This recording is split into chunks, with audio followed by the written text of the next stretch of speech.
उद्धव ठाकरे आणि राज ठाकरे यांच्यातली युतीची अधिकृत घोषणा मुंबईतल्या एका भव्य मेळाव्यामध्ये होईल अशी शक्यता आहे। विश्वसनीय सूत्रांनुसार उमेदवारी अर्ज भरण्याच्या तारखेपूर्वीच हा मेळावा होईल आणि त्यामध्ये ही घोषणा होईल। त्यासाठी मुंबईमध्येच एका मैदानाचा, मोठ्या मैदानाचा, मोकळ्या मैदानाचा किंवा एका बंदिस्त हॉलचीही चाचपणी सुरू आहे आणि त्यानंतर मेळावा घेऊन या युतीची घोषणा होऊ शकते असं वक्तव्य संजय राऊतांनी केलंय।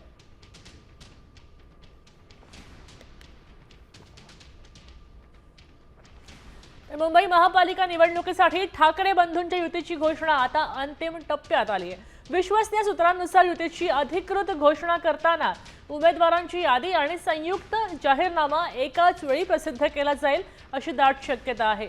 दोनही पक्षांच्या निरीक्षकांनी दिलेल्या अहवालावरून आता जागावाटप निश्चित झालंय।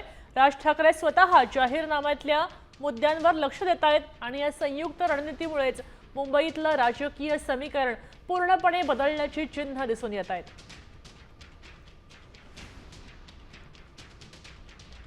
बातमी आहे ठाकरे सेना आणि मनसे मधल्या जागा वाटपाची। ठाकरे सेना आणि मनसेचं मुंबईमध्ये जागा वाटप आता अंतिम टप्प्यात आलंय आणि आजच विषय संपेल असा दावा आहे। तेव्हा खासदार संजय राऊतांनी असा दावा केलाय, ठाकरे सेना आणि मनसेमध्ये कोणताही विसंवाद, गोंधळ नाहीये असं ते म्हणतात। तर दुसरीकडे मुंबईमध्ये ठाकरे बंधूंचा टप्प्यात कार्यक्रम करणार असं भाजप प्रवक्ते नवनाथ बन यांनी म्हटलंय।